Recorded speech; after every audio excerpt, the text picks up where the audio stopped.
Kadang, pahlawan paling kuat lahir bukan dari sorotan, tapi dari ruang sempit, dari suara yang nyaris nggak pernah dianggap. Katie Taylor, anak perempuan dari kota kecil di Bray, Irlandia. Waktu anak lain main boneka, Katie malah masuk ke gym. Dan bukan buat ikut Zumba, tapi buat ngelempar jab. Waktu dia masuk ke ring pertama kali, semua orang ngetawain. Tinju buat cowok. Perempuan gak bakal bisa. Tapi Katie gak dengerin itu semua. Dia fokus. Setiap pagi dia bangun sebelum fajar, bukan buat dandan, tapi buat sparring. Gordon rumahnya bukan tirai biasa. Itu saksi bisu dari keringat dan rasa sakit. Bokapnya, Peter Taylor, mantan petinju juga, ngelatih Katie dari nol. Bukan karena ambisi, tapi karena mereka sama-sama percaya. Lu bisa jadi yang pertama, asal lu mau jadi yang paling gila latihan. Katie lawan laki-laki. Sparring sama cowok. Nggak ada lawan perempuan. Nggak ada turnamen perempuan. Tapi dia tetap masuk ring. Karena buat dia, tinju bukan soal jenis kelamin. Tapi tentang siapa yang paling rela menderita buat menang. Dan di rumah, dia tetap diam. Katie dikenal pendiam, tertutup. Tapi di ring, dia berubah, dingin, tajam, dan brutal. Setelah bertahun-tahun latihan dalam sunyi, akhirnya dunia tinju mulai melongok ke arah Irlandia. Bukan karena rekor, bukan karena media, tapi karena suara gemuruh dari ring kecil yang isinya satu gadis dan satu perlawanan. Tahun 2001, untuk pertama kalinya, turnamen tinju amatir wanita diadakan secara resmi di Irlandia. Dan siapa yang tampil? Katie Taylor. Usianya masih 15 tahun. Orang-orang datang dengan penasaran. Ini yang katanya cewek gila itu.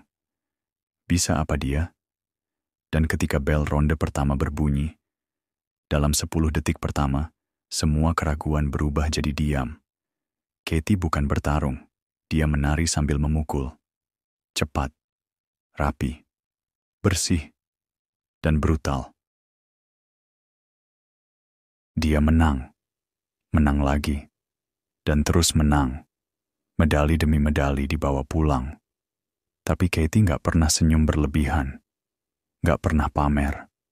Karena buat dia, ini baru permulaan. Dia tahu, dunia belum benar-benar melihat. Saat semua gadis seusianya sibuk mikirin pacaran dan baju pesta, Katie sibuk mikirin footwork, angle, dan bagaimana caranya mendaratkan kombinasi tanpa kebaca. Dia bukan cuma atlet, dia adalah revolusi diam-diam. Sampai akhirnya, nama Katie Taylor jadi fenomena. Irlandia mulai bangga, dunia mulai bingung.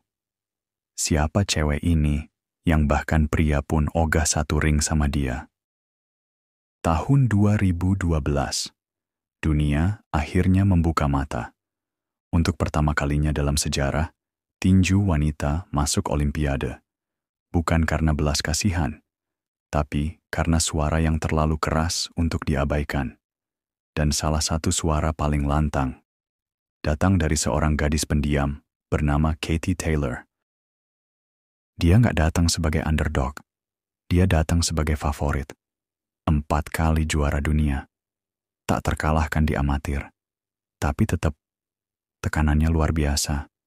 Karena ini bukan soal sabuk, ini soal negara, soal harga diri perempuan, soal pembuktian bahwa dia bukan fenomena lokal, tapi kekuatan global.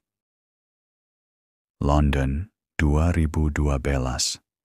Saat Katie naik ke ring, ribuan orang Irlandia memenuhi stadion. Bendera hijau putih oranye berkibar di mana-mana, tapi dia tetap tenang. Di atas ring, dia bukan bintang, dia bukan simbol, dia adalah senjata. Satu demi satu lawan dikalahkan, dengan teknik yang presisi, dengan taktik yang tajam, sampai akhirnya babak final. Dan ketika bel ronde terakhir berbunyi, skor diumumkan. Katie Taylor memenangkan medali emas Olimpiade. Penonton meledak. Komentator Irlandia menangis. Orang-orang teriak bukan karena tinju, tapi karena harga diri. Untuk pertama kalinya, seorang gadis dari Bray berdiri di podium tertinggi. Dan dia nggak cuma bawa pulang medali.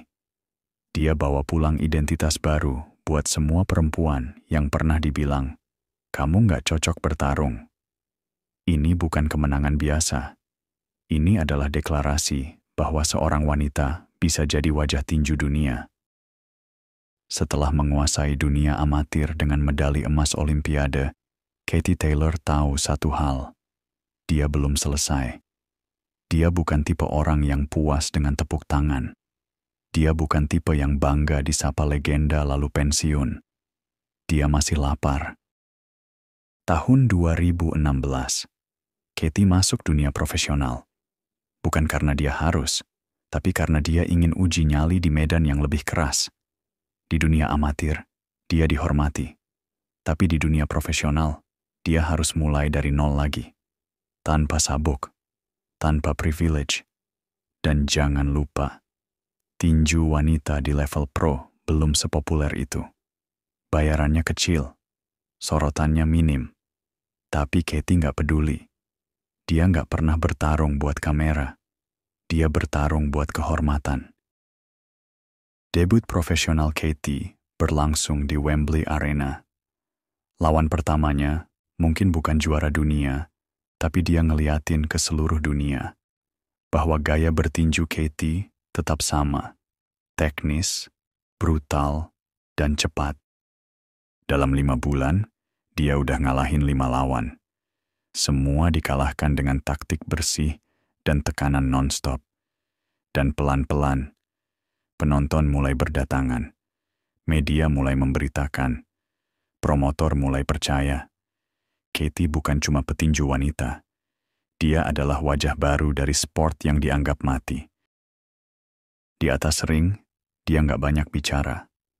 Tapi setiap pukulan, setiap kombinasi, dan setiap langkahnya, bicara lebih keras dari siapapun di tribun.